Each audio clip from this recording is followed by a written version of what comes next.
I'm Catherine Tilley. Some of you may know me. I'm a second-year PhD student at the Institute for Manufacturing, which is just across the road over there. They're recording this, and they've told me that I need to stay on this carpet, which goes kind of from here to over here. So if I'm straying off that, arm signals would be good. The other thing is I'm an English native speaker. When I'm excited, or as in this case, I've been told I've got 20 minutes, I have a slight tendency to speak too fast. So if I'm doing that, again, don't wait till the end. And, as we tip back our third glass of wine, say, yeah, that was really good, but I didn't know what you were saying. Just wave as we go along. Deal?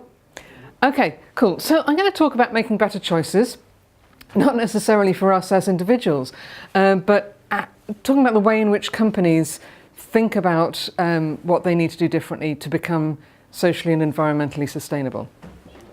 So in 2015 was a really interesting year because we actually, as a planet, described the world we want to see. We set these global goals, which may or may not be familiar. So there's 15 of them. Or 17 of them. Bad counting. 17 of them. And what's interesting is they're not just sort of environmental goals. They actually describe the world from a human perspective, thinking about how it could be better. So things like zero poverty at the starting point, things like education for everyone, gender discrimination. I like this world. It's a very beautiful world, but it's quite distant from the one that we currently live in. And so the gap that needs to be crossed is significant. The other thing that we did was we signed a thing called the Paris Climate Agreement. And we committed to, actually, if you read the small print, a 50% chance of a increase. But basically, the shorthand is 2 degrees of global warming. This is dangerously close.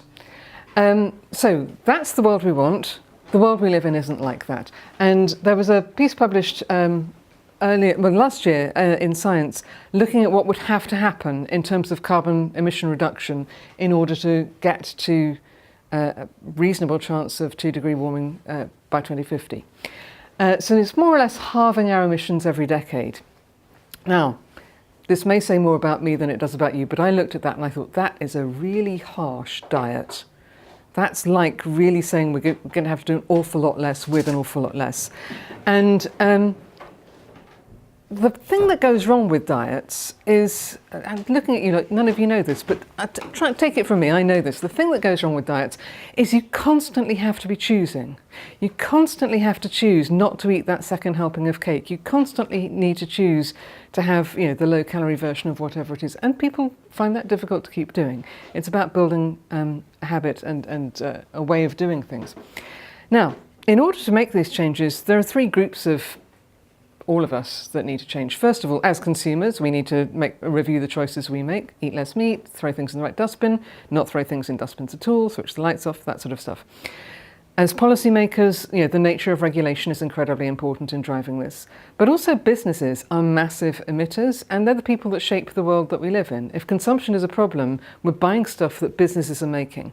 So I became very interested in how businesses have a role in doing this, and how the decisions that they make can contribute to that level of decarbonisation, but also the creation of the world described in the rest of the developmental goals. Come on in, there's seats the seats are far away from the door, so find your way. So that's the context for this work. Now the problem with sustainability, the problem with decision making is that there's a tension at the real heart of it. You're making very difficult choices. And some of those are intrinsic to the definition of sustainability. So this first quotation is from the Brundtland Report, which was 30 years old, when we first said what sustainability is. And it's about development that meets the needs of the present, whilst not compromising the needs of the future.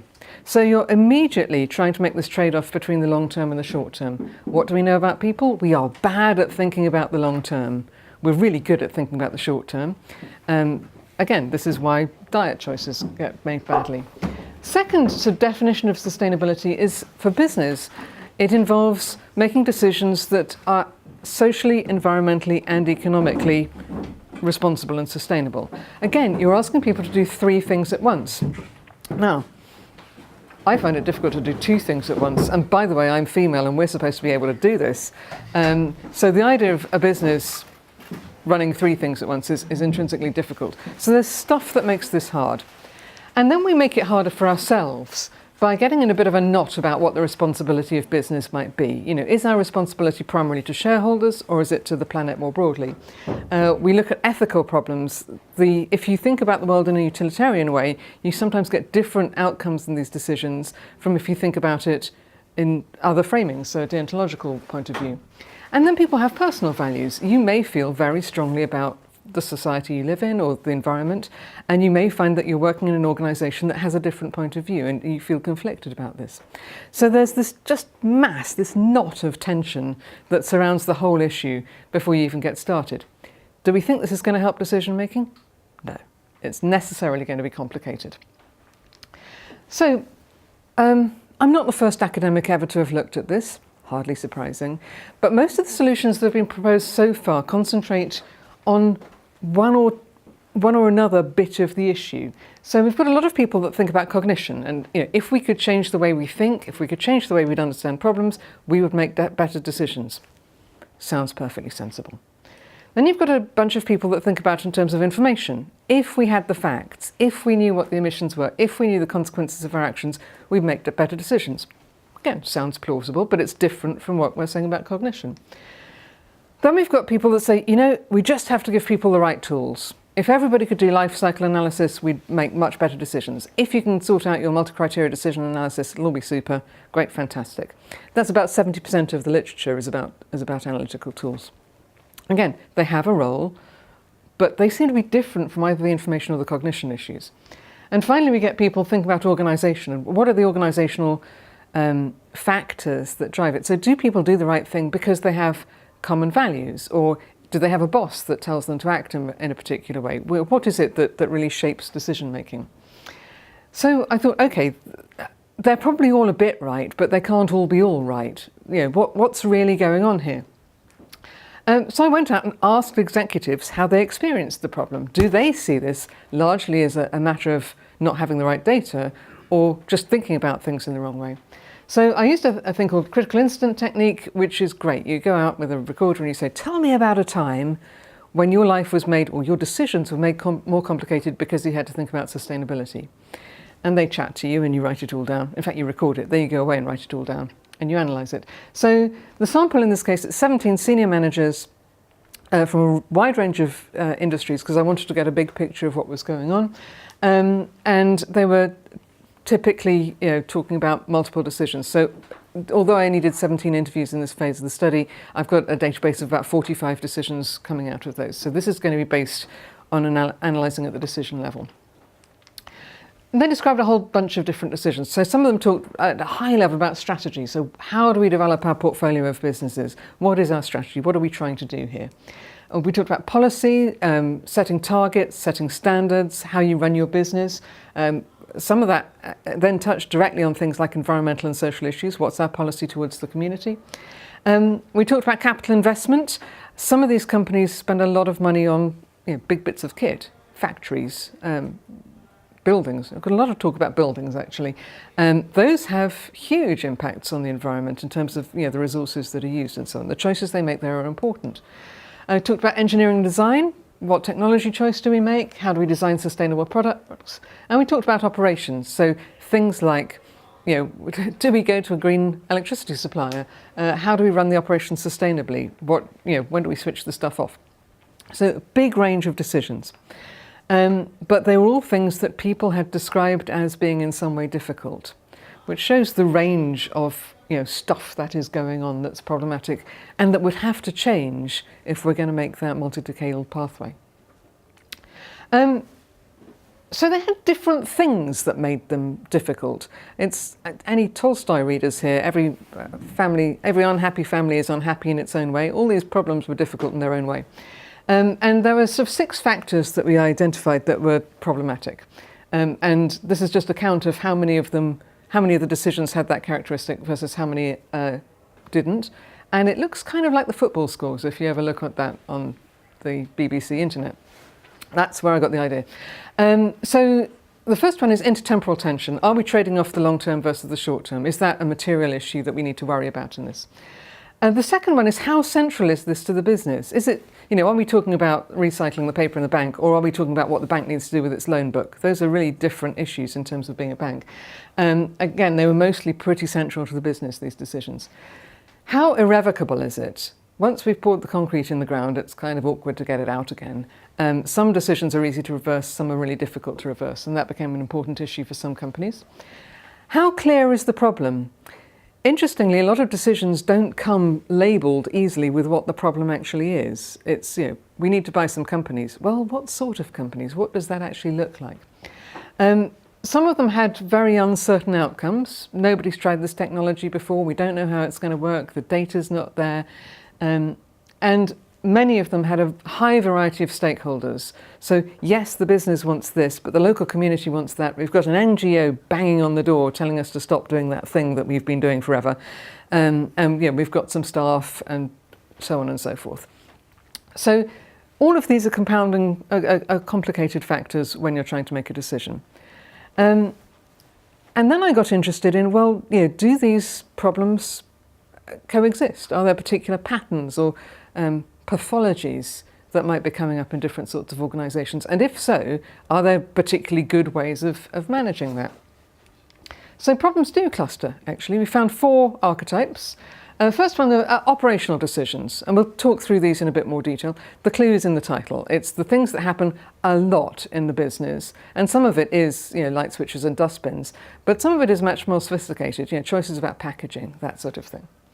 There's stuff about engineering efficiency. Can we engineer this to make better use of resources, whether that's energy, water, other sorts of resources? How do we run this thing? There's what I've called messy situations, which were characterised by being typically one-off problems. We haven't seen this problem before, it's a mess. And typically large numbers of stakeholders, so everybody disagrees about what the problem might be. It's a mess. And then we've got a few situations where everything is awful. And those are wicked problems. And in fact, those are wicked problems in the technical sense of wicked problem, which is that the way you define the problem actually defines the solution space. And so actually trying to shape what it was you were talking about in the first place became problematic. So those are the 4 things that came up. I'm going to talk through an example of each so we can make it a little bit more material, a little bit more concrete. And then we're going to talk a little bit about what it takes to solve these problems, because they are different. You require different capabilities, you require different information. And back to the earlier slide saying other academics have worked on this. Some of these are cognitive problems, some of them are analytical problems, some of them are organisation problems. So, operational problems. These were the ones that are frequent decisions that are made, they're core to the business. They actually make a difference to how you run the place. They're often made by generalist managers. They don't have a sustainability person sitting next to them telling them the right thing to do or telling them not to do that thing. They may have an impact on stakeholders, particularly customers. Because that's what operational managers tend to deal with. And they're often made in a short time with sort of routine patterns. So heuristics, an example would be, we try and reduce food miles. Generally, reducing food miles is quite a good thing to do. Occasionally it's not. But we have these little sort of scripts that say, if it's like this, then we do that. What we found is in some companies, those scripts are really unhelpful because they're not factually correct. So, to go through an example, a bit of a wordy slide this, I apologise. So, a commercial manager is launching a new product, about to go out on the shelves. Nobody knows what the consumer demand is likely to be because it's a new product. It hasn't been sold in this format in those shops before. Could be great, could be terrible. We genuinely don't know. These things are a nightmare to forecast. Those of you who ever go and work in something like consumer goods, happens all the time. Product involves tropical fruit, and it's shipped from the Far East, and the shipping time is 12 weeks. So if we're wrong about the size of demand, we'll either have a whole load of this stuff going off in a warehouse somewhere in Milton Keynes, or we'll have a stock out quite quickly because there's a 12-week shipping time. So this is just a messy problem to have to sort out, and these things are real. This was based on interview data. After the first day's sales, it becomes clear that the demand is much higher than the initial estimates, and there's not going to be enough supply to keep the retailers happy. You're going to have a stock out. Commercial manager has to decide now whether he's going to authorise some air freight, which is not a good thing to do with tropical fruit, to replenish the stocks, or whether he's going to face a stock out with his key retailer. So, any thoughts on this? We can talk about it over wine if you'd rather. We'll talk about it over wine. The problems in this case, the decision maker doesn't have access to adequate data. We already don't know how big the stock out problem is going to be. We don't know how long it's going to last. Decision needs to be made in a hurry. So not only do you not have adequate data, you're not going to get adequate data. That is just not going to happen. You're not going to have time to do a huge amount of extra analysis. You're kind of stuck with making a decision now. The decision maker is not an expert in sustainability. Might be able to find one if they look around the business, but it's not there. And finally, they actually have strong incentives to maintain supply. This is a commercial manager. His target is probably to do with selling stuff, not to do with not putting things on air freight. Now, in some companies, this is a really easy decision, because in some companies you have a rule that says stuff doesn't go on planes, apart from people, sometimes. Some companies have a rule that says we're a business. If you want to put stuff on a plane, put it on a plane. Some companies are ambiguous. Being ambiguous at this point is really, really difficult for the manager. And so what tends to work for situations like this is have a really strong culture and have a high level of clarity about what you do, what you don't do, when you escalate, what you don't escalate, so that people have these little routines that they can get into that allow them to do the right thing. The problem with that is it's very hard to change routines. If people have got a particular habit, they use the dustbins in a particular way, you absolutely have to change something about the physical environment. You have to change some things about their incentives to make them work differently. So getting out of these operational problems can be significant. The other things, of course, these are spread throughout the organisation. So you can't just have a really fit sustainability manager running around everyone, because it happens all the time. So actually manage these is quite hard. Second problem is the engineering ones. So typically these are kind of capital investment problems, that sort of thing. So where do we spend our money? What technology do we want? They're often made as part of a recurring process. So every year we're given our capital budget. Every month we review the capital budget. The projects come in. We decide whether we can do them or not. Chug. So it looks fairly orderly, it looks fairly straightforward. You've always got the same data about every project. It may or may not be helpful, but it's always there. It's all the decisions are being made against the same criteria, typically net present value, but sometimes it's a payback period. So different kind of characteristics from the operational problems.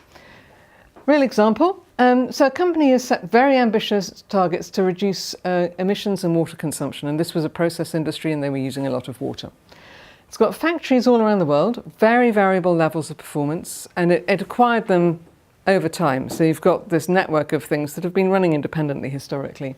And the engineering department has to find ways to make dramatic improvements in carbon performance and water performance, and by the way, financial performance would be nice too, without excessive capital investment, because the capital investment is fixed. They're relatively decentralized, have limited information about the conditions in each factory, and the decisions are made as part of a regular capital budget cycle with established protocols. So quite a difficult problem to solve. You were beetling along, nicely building factories, running them, improving them from time to time, and then someone comes in and says, yeah, but we're going to have to save dramatically on water, we're going to have to save dramatically on electricity. Now, with power, it's quite easy to make a business case for some change because your electricity bill goes down. That's super. Water is typically not priced at the same level, and so justifying these costs on water-saving basis is actually quite difficult in many cases. So, the characteristics of the problem: information availability. At the moment, they've got factories in everywhere, and they don't know what's going well. The first thing they had to do was just put a meter on all of the kit and find out what's actually going here, and try and assemble that information. Second thing is, some of these factories are super and some of them are not. And of course, they're also facing different local conditions in terms of things like water availability. And so transferring good practice from factory to factory needs to be done in a way that makes sense, so that you're comparing like with like, because if you're comparing a small factory in India with a big factory in America, that's not going to be a sensible conversation. And so trying to understand the dynamics of the factories becomes very important. And finally, you are quite constrained. The company isn't going to cut you any slack in terms of making sure that your factories do pay back. So you can't just go, well, it's fine, we'll knock the whole lot down and rebuild. That is not going to happen. Even if that were a good idea, it probably wouldn't make any commercial sense. And the way they need to do it, the capabilities they needed to build, were all about having a very, very clear process. So they'd got a clear process, but they needed to populate it with quite different data. And they needed to get much smarter about how they shared that data across the organisation. And they actually ended up building, it looked terrible. It looked like a bad day on one of my spreadsheets, but it was an incredibly comprehensive set of information that they all shared. So every engineer had access to this, and they could look across and go, oh, this bit of my process is not as good as that bit of his process. That's embarrassing. How do I sort this out? So it actually ended up triggering a lot of creativity in the organisation through better data and through a good process around that data. Third sort, messy situations. One of the reasons they're messy is they don't happen that often. So typically, they happen all the time, but they don't happen in the same format in the same company over and over again. And so there's not a sort of bank of learning that you can draw on when you've got one of these happening. They've typically got a wide group of stakeholders who generally see the problem in different terms, and standard processes don't exist for solving these problems. Sounds like a mess, right? So an example, this is a bank. A bank have been asked to provide project financing to develop an oil pipeline in a developing country. Actually, that happens quite a lot. The route of the pipeline goes through an environmentally sensitive area, and the infrastructure will impact local communities. That sounds bad. Do we want to get involved in that pipeline or not? Sounding a little bit worrying. The project has attracted the attention of NGOs, and there's starting to be negative publicity about the project. So not only might this be a problematic project, but you might get Greenpeace climbing up the outside of your building if you finance it. So it's starting to feel a little bit tense. However, if you don't do it, someone else almost certainly will. There's going to be, someone will finance this project. It will get done. The question is, do you want it to be by you? And if it is by you, what can you do to maybe mitigate some of the difficulties of, the environmental and social sensitivity here?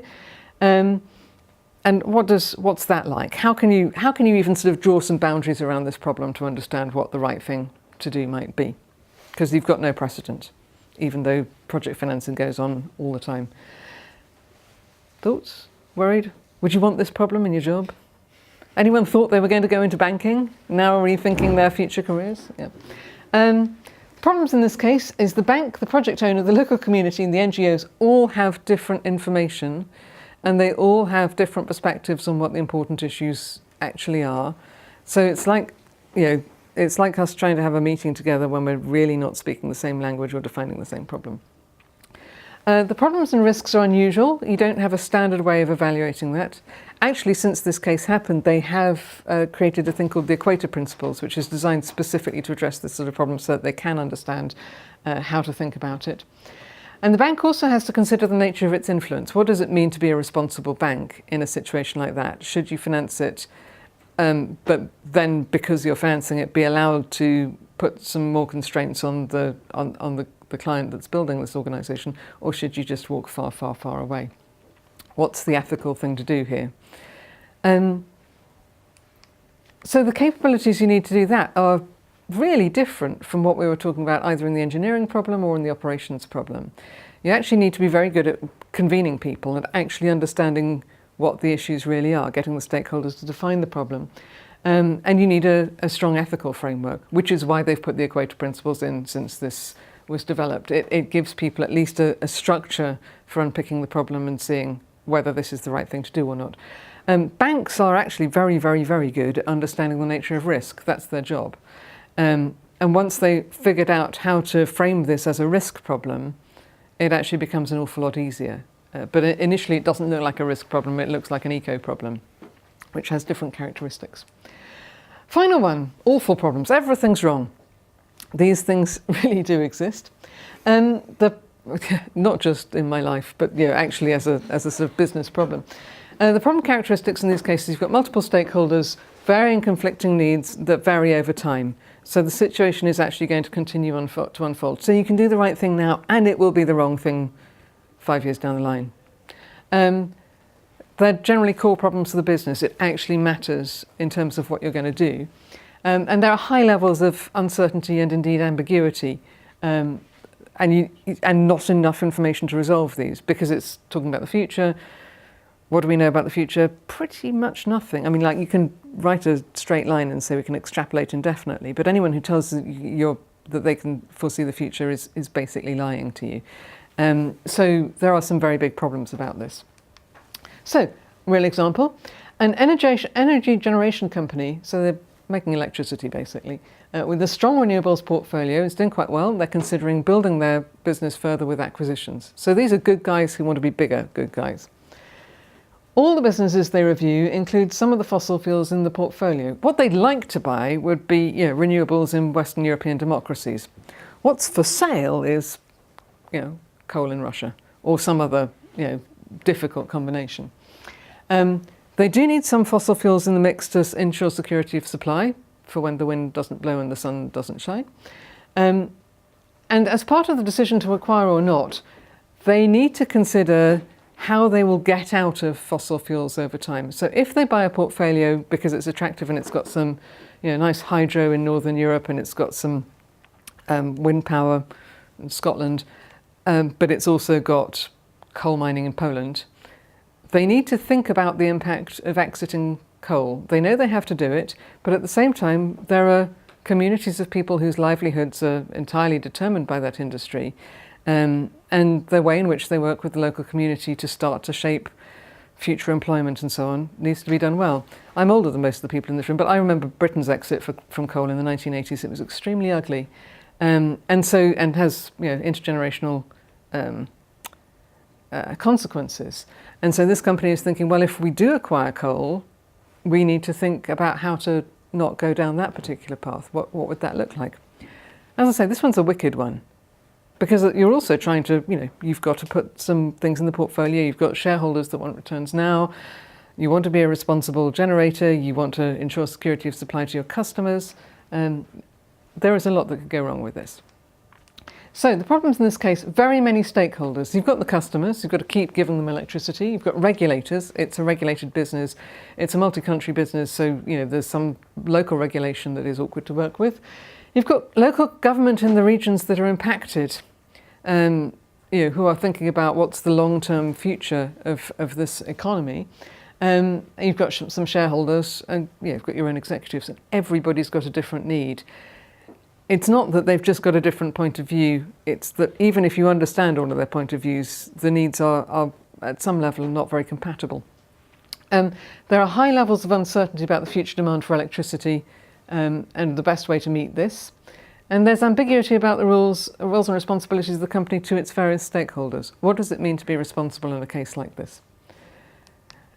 So the capabilities they needed were absolutely about sort of redefining the problem and continuing to redefine the problem. The guy I talked to said, well, we drew the boundaries around the problem, we identified the set of solutions, then we drew the next set of boundaries around those solutions, and so you actually have to iterate a lot of times. It's a job that's very much about judgment and finding new ways to look at this. This is a difficult skill. So to summarise, what we've got is decisions that are held at different places in the organisation, and therefore we need different skills, different capabilities, different ways of working at those different places. So if we think about the operational decisions, they're spread out everywhere. You've got all sorts of commercial managers running around doing things. When we think about the engineering, they're in a specialist division that needs to be connected and needs to transfer knowledge, but basically the problem is a little bit more contained. Messy situations can happen to more or less any group that's got contact with external stakeholders, and one of the reasons they're messy is that they tend to come up as surprises in the organisation because they haven't happened to those groups before. And then the wicked problems tend to be either in a designated specialist group or really at the top of the business, which suggests you need to build organisations that have different information, different capabilities, in different places depending on where you are. So when we look at the challenges, we've got things about generalists making the right decisions in a short time, just quickly. With the engineers, they need to have the right information to build into a really steady process to keep doing the right thing. With the messy situations, we need a small number of people that can really galvanize a group and understand what's going on. And with the wicked problems, we're looking for, again, a small number of people that can really process that ambiguity and structure the problem in a way that it can actually be solved. These are different skills. The information is different. At that end, it's all about, having enough information, having the sort of heuristics that will allow you just to make a quick judgment and go, yeah, when this happens, we do this. When we have tropical fruit with a 12-week lead time, we don't put it on an aeroplane, for example. The engineering problems are about, have we got the data? Have we got the data in the right places? Are we able to share it? Messy situations are about being able to model the different impacts on different stakeholders. So the information is likely to be non-standard. And with the wicked problems, it's about finding different sorts of information and sometimes proxy information in order to be able to shape the picture. From a cognitive point of view, we said a lot of the research that's been done on this is from a cognitive point of view, looking at the ways of thinking. Again, these vary a lot. At this end, it's very scripted. We go through the same way of thinking over and over again. At this end, it's much more about framing and reframing and finding new ways of looking at things. Again, different skills that need to be held in different ways in the organisation. So that leads to, I think, 4 different sort of fundamental capabilities. For the operational decisions, we need to think about a supportive culture. We need to think about the way in which organisations, give help and guidance to their members. For the engineers, it's about effective process management, getting the data in, processing it, getting it out, doing it in a good routine. For messy situations, it's about engagement and leadership and working with people. And for the wicked problems, it's about judgment, creativity, new ways of looking at things. Not everyone can do all of those things all of the time. I'm just wondering if there's a really interesting television programme coming up any minute. We're going to have to rush out so you can watch Top of the Pops or something. Is that still a thing? No. I'm really showing my age now. This is disastrous. So yeah, it's difficult to hold all of those things in one organisation. I'm supposed to show something about contribution to knowledge and stuff. So contributions to knowledge. This is an additive piece of work. It brings together multiple perspectives so that one of the problems in contribution to knowledge is such a problem. People have done a lot of fantastic work because they need to focus on something narrow, and as a result they've come up with all these brilliant tools. They're excellent, they're great, they're fantastic, but they're not contextualized. So this is about contextualizing the various bits of work that have been done so far, looking at how the lived experience of decision makers plays out. I think it's also got quite a lot of quite practical applications for business in terms of being able to look diagnostically across an organisation and saying, well, where are our material impacts and where do we need to be good at making these decisions? We might not need to be good at all of this if we've got a great engineering department, or we've got a few good heuristics, or we've got one guy who's really good at thinking about acquisitions in a different way. So that's the sort of overview, very quick overview of the work. What would you like to talk about?